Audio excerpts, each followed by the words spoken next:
The fog rolled in faster than the weather forecast predicted. I was standing near the edge of Charleston Harbor, camera hanging from my neck, watching the last orange light disappear behind the water.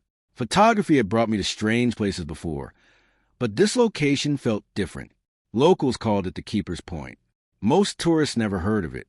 The abandoned lighthouse, sitting on the narrow stretch of land, wasn't on any popular travel guide. And according to local stories, nobody stayed there after dark. I should have listened. Earlier that afternoon, an elderly fisherman noticed me photographing the lighthouse. "Getting pictures?" he asked. "Yeah." He looked toward the tower and shook his head. "Don't stay after sunset." I laughed. "Why?" "The keeper still works nights." Then he walked away. At the time, I assumed it was just another ghost story. Now I wish I'd paid attention. The lighthouse tower was weathered and cracked. Its paint had long since peeled away. A rusted chain blocked the entrance, but the lock hanging from it had already been cut. Someone had been inside recently. I stepped through. The air smelled like seawater and mold. My flashlight illuminated the circular staircase, winding upward. Halfway to the top, I noticed something unusual. Fresh footprints. Not mine. Not old. Fresh. The dust around them had barely settled. I called out, "Hello?" No answer, only the distant cry of seabirds. I continued climbing. At the lantern room, I found an old wooden desk. Most of it had rotted away, but one drawer remained intact. Inside was a journal. The cover read, "Property of Keeper Samuel Grayson, 1947. My heart raced. I opened it. The first entries seemed normal. Weather reports, ship sightings, maintenance notes. Then the writing changed. The entries became frantic. One page read, "The light keeps turning on by itself." Another, "I hear knocking beneath the tower every night." Then, "Something is coming from the water." The final entry was dated October 18th, 1947. It simply said, "If anyone finds this, do not answer the voice." I stared at the words. Then I heard it. A voice. From outside. "Hello." My blood froze. It sounded exactly like me. Same tone. Same pitch. Same voice. "Hello." The voice repeated. Closer. I rushed to the window. Nothing. Only fog. Thick, endless fog. Then my flashlight flickered. Once. Twice. Then darkness. I grabbed my phone for light. As the screen illuminated the room, I noticed something carved into the wall. Hundreds of names. Visitors. Dates. Most recent. Below the names was a sentence. They all answered. My stomach tightened. A sudden crash echoed from below. Footsteps. Heavy footsteps.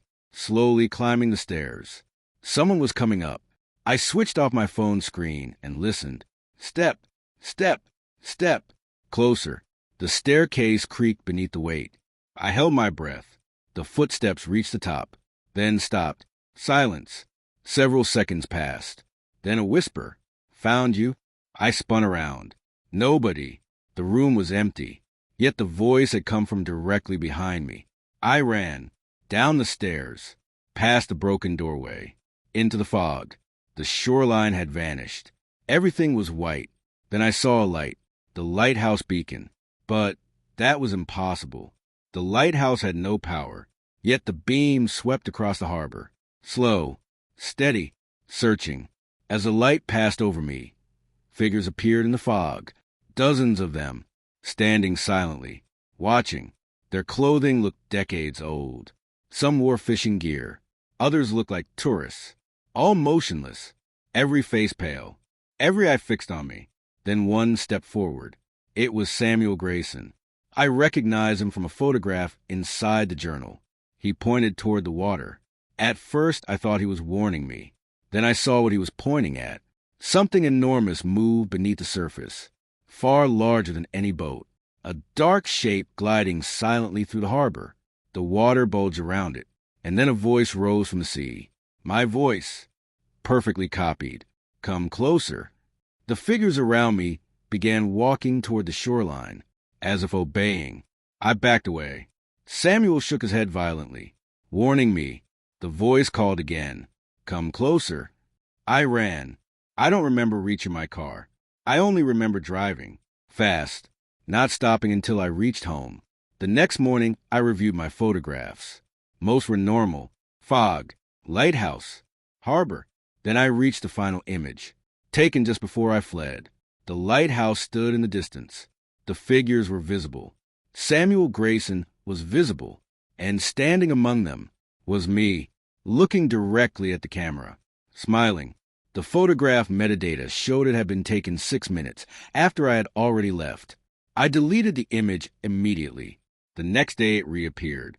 And every morning since then, there are more photographs. New photographs, taken from outside my house, getting closer every night.